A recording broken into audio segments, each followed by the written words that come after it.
Hello, Reformers, and welcome back to Beastman Edition. Yes, it is Warsword Conquest once again, and we have, of course, in the previous episode, taken Arnhem Fortress and given it to one of our... Well, we've technically... Have we? Wait, no, we deferred, didn't we? Yes, we did. I did neglect, actually, to make one of them a vassal, and I think it is a good idea to ask Gulax whether he wants to hold one.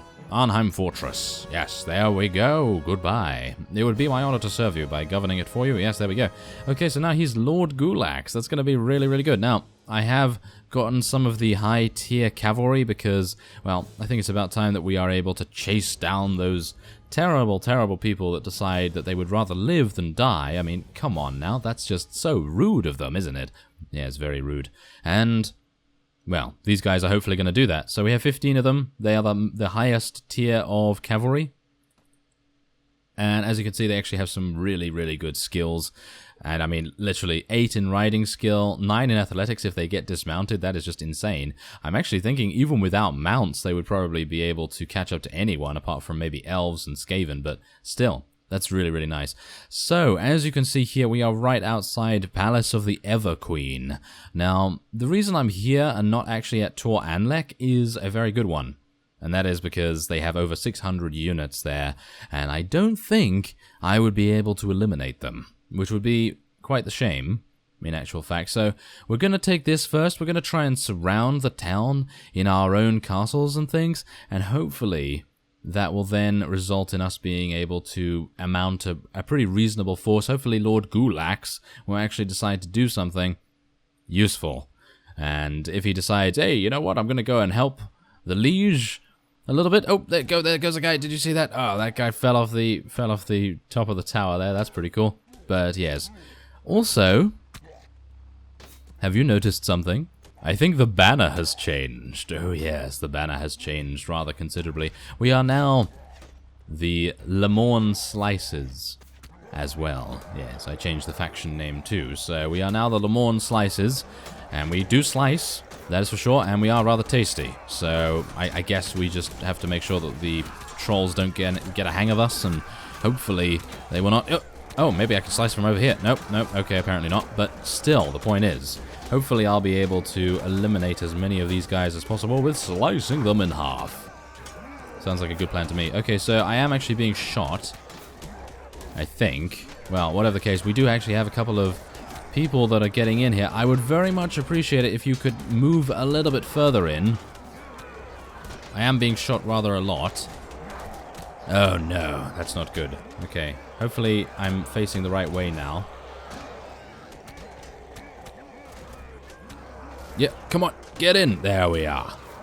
And so we have cleared out the battlements. Unfortunately, I had to sneeze, so that was great. That was a great timing, wasn't it? Yes, absolutely great timing. Oh, look at his shield. His shield just literally got destroyed instantly because we are just that powerful. Of course, I'm not very good at blocking though. That's also a bad thing. But oh yeah, look at that. Lovely damage, Dragon Prince. You have been eliminated, or should we say, you have been wait a minute. Eliminated? Yes, that's it. Eliminated, because of course I'm very good at eliminating people and getting citrus from them and drinking that citrus. Yes, because Corn likes citrus, doesn't he? I mean, he definitely likes a slice of citrus with his cornflakes. Yeah. Maybe. Does he even like cornflakes? Who knows?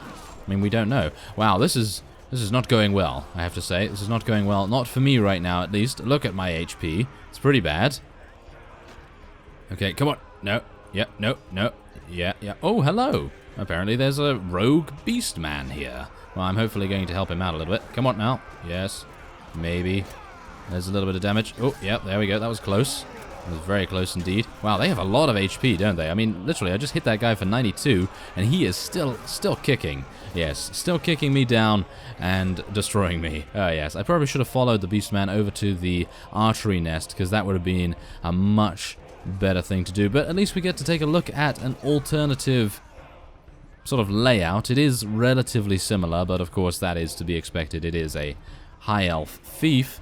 But anyway, hopefully we're going to get to see some of the town layouts in due time, but obviously I actually don't know whether I'm even able to. I mean, maybe if I have a full army of really high tier units or something along those lines, because we're going to be outnumbered so severely that it will probably not happen anyway. I mean, even if we have this many high tier units, I think it's probably going to end in our defeat anyway, so we're going to try it. We're going to try it, but I doubt it somehow. Also, it would rather be a nice idea, in my opinion, to try and attack the Dark Elves. Now, that's the thing. I know what you're going to say. Don't do that, because then you're going to have two factions against you, and all of that kind of thing. And yes, that you would be absolutely correct there, and I would never usually do that in a full series, but because obviously the hotfix has not yet been released, I have not yet updated, obviously, and that's obviously not save game compatible and everything, so this is technically just a mini-series. But anyway, I thought I would just clear that up a little bit, but point is, it would maybe be a cool idea to check out the Dark Elf towns and castles, because they apparently have some really, really cool layouts, and it would be a nice idea to actually check out their units too, because apparently there's a unit called the Assassin, or an Assassin, that has 600 weapon proficiency. I'm not entirely sure if I believe that, because that is an intensively beastly unit. Oh yes, excuse the pun. Beastly, Beastman, oh yes, well, whatever the case, I think that would be really, really awesome if we could gain some of those. I think we actually did rescue some of those Dark Elf units from the thief that we took from the High Elves. I think we did. So maybe we actually have. Yeah, I think we do have an assassin, actually. We could take a look at the troop tree after this anyway, and we could take a look. But if they do have 600 weapon proficiency, and they have a decent weapon to actually use it with, then I think they could be an amazing force to be reckoned with. So we're going to see if that actually happens. Obviously now we do have to be a little bit worried about the pathfinding. Not the skill, but the pathfinding in these sieges can be very, very bad. Ooh, look at that. That was brutal. Oh, yes. Oh yeah, look at that. Oh my. Wow, that guy is literally just tearing them apart. Now, what is he doing? He's just watching him. He's just watching him walk up the wall. That is not very good of you. That is not very good of you at all. Are you going to kill him? I very much hope that you are going to kill him. Okay, well, apparently I'm going to have to cut away and deal with this myself. Alright, so there we are. We are victorious. Unfortunately, 2 of our cavalry were killed in that, but 27 renown, 20 morale, not bad. I think that's pretty nice. And as you can see, we eliminated 300, almost 300 units. So there we are. Now, do we have... Yeah, there's the assassins. There's the assassins that we were talking about. So I suppose we can actually rescue those, and we could take a look and actually see what they're like. I think that would be really cool to take a look. Dread Masters as well. Dread Knights.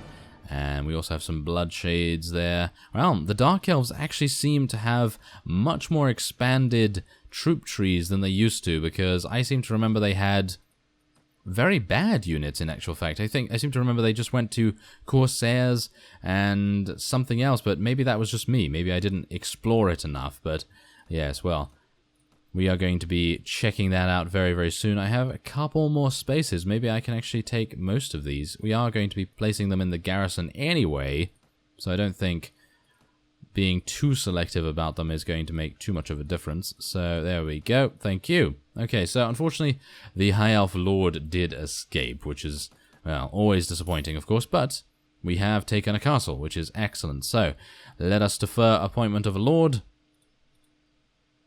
There we are.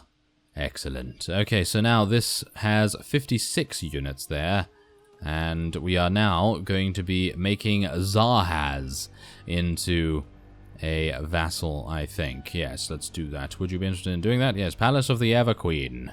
Okay, so Gulax is not particularly liking that, but he's only gone down by 1, so that's pretty reasonable in my opinion.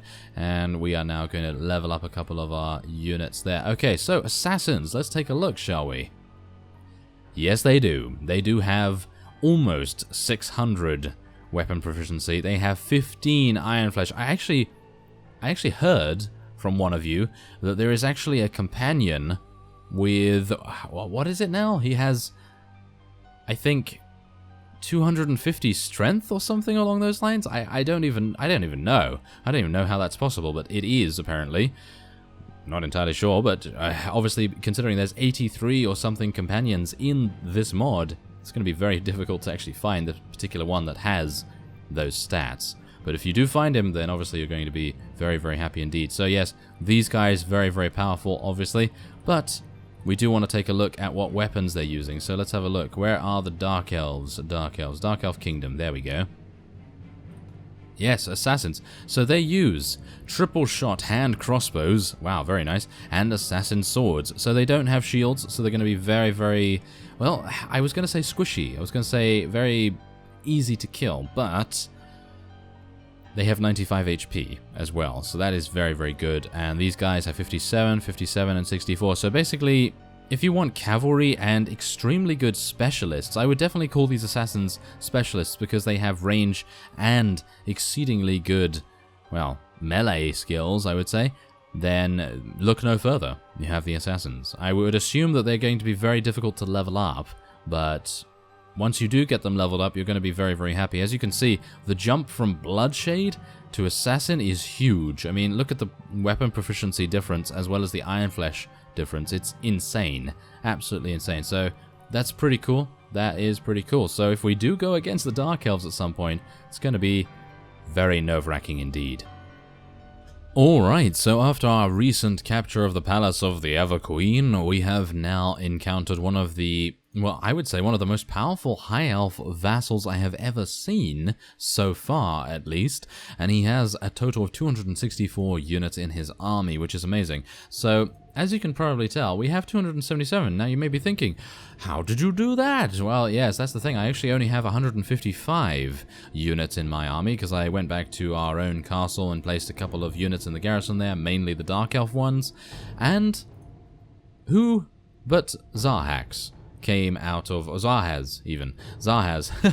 Maybe he's gonna hack this. Maybe he's gonna hack everyone up into pieces. Yeah, he's probably gonna do that. But anyway, that guy has around 122 units, and so he is helping us out here in battle. So let's do this. Let us charge the enemy. We are not even going to waste time with tactics. We are Beastmen. And as a result, we are literally just going to be charging. We are just going to be charging. Now, if I was playing the High Elves or playing the Wood Elves or something like that, maybe the Empire, then I'd probably use tactics. But right now, we're Beastmen. And Beastmen do not fear death, or do they? Maybe they do. But anyway, the point is, we are equipped with two-handed axes, and we know how to use them, or do we? Because one of our units has already been killed. It's probably bad. That is pretty bad, but let's try our very best. We have big two-handed axes, and it is about time that we use them. Yes, we eliminated the Elf Lord himself. That is what you get. Come on now, let's take them out. Yes, overhead swings. Overhead swings, there we are. That's what we like to see. Look at that damage. Okay, so unfortunately, do bear in mind that the High Elves have very good archers. Shadow Walkers, in actual fact, and I'm a little bit worried about us going up against them, but hopefully my Ignore Pain skill is going to make a difference in that regard. If it doesn't, then I'm going to be very unhappy indeed. Okay, wait. Let's get out my huge mace. Isn't that amazing? That's a Chaos Mace, by the way. Yes, if you haven't seen that, then that is Chaos Mace. I went to the Realm of Chaos and gained that there, way back. So, yes, maybe we'll need to use it a little bit here. Okay, come on now. Yes. Okay, well, this is a little unfortunate. Yes, this is very unfortunate. I really am missing the range. I'm missing the range of our two-handed axe. I'm going to go back to it. I mean, really? A Beastman using a shield? Come on now. Well, I suppose they do actually use shields. They do actually use shields, but still. I personally feel like it breaks a little bit of the immersion of a berserker-type unit running into battle with a shield. So, yes, we're going to just try to flank them a little bit.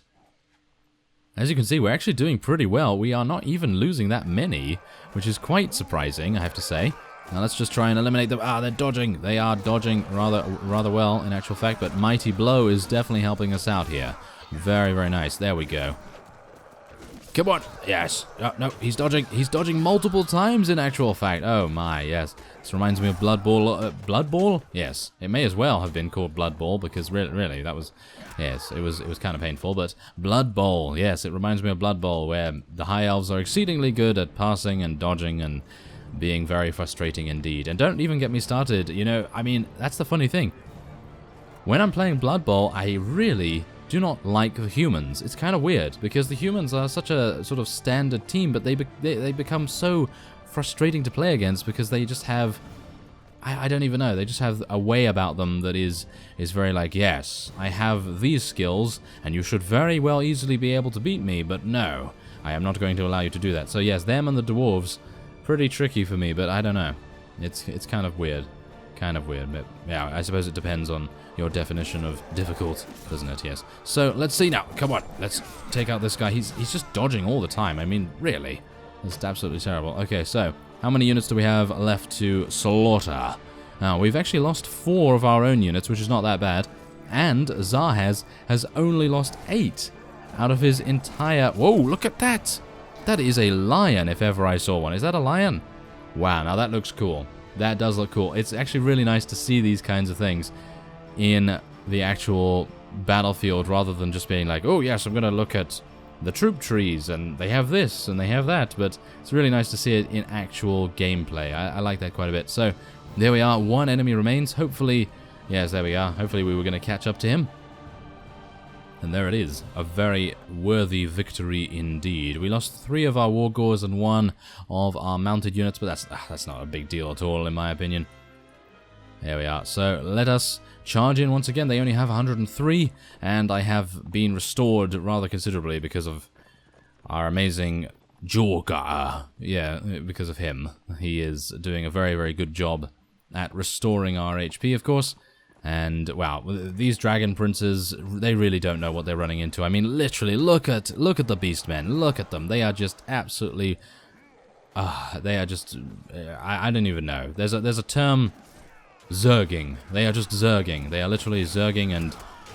It just... Oh, they're ravenous. They're ravenous for high elf flesh, aren't they? Yes, exactly. It's a little bit snooty, and it's a little bit snobby, but... I'm sure once you get past the outer shell... skin, then it's absolutely fine and glorious. And I'm sure they keep themselves very, very healthy indeed. So should be it's like a salad. It's like a salad before you have the main meal, and the main meal is what? What is the main meal in this game? Maybe the orcs? Maybe the dwarves? I'm actually unsure. Well, anyway, we are... Oh my. They are sending recruits with no weapons in. Yes. Well, that's quite the slaughter, isn't it? I kind of feel a bit bad for them, do I? I think the answer's no. No, I think the answer's no, definitely not. Okay, yes, all we need to do now is just eliminate the last remaining 31 of their units as far as I'm aware. I don't think they're going to be getting any more reinforcements, but Lamorne's Slices is definitely going to be taking out one of the strongest vassals we've seen so far, and we did get to see some pretty cool mounts and things, so I like that. Come on. Yes. They are running away pretty swiftly, I've got to say. Do bear in mind that Lamorne does not have the greatest athletic skill, so he is going to be slower than most units, but he is just such a beast with his high HP value that he doesn't really need to worry about that so much, but still. Just thought I'd let you know that he is not going to be able to chase down anyone very easily. So, let's just tell our units to go in there and murder the last of them. And he did manage to escape, which is unfortunate. But now we do get to take even more Dark Elf units. So apparently the High Elves and the Dark Elves are definitely having a bit of a Barney there. Oh, yes. There's a little bit of a nostalgia reference, as well as a pretty accurate description of what's going on between the two of them. But, yes, anyway... We are done with capturing all those enemies. There we are. Very nice indeed. So, with that, I am going to be ending this episode off here. And next time, maybe we're going to try and take the town. We'll see. So, I thank you very much for watching, and I will see you next time.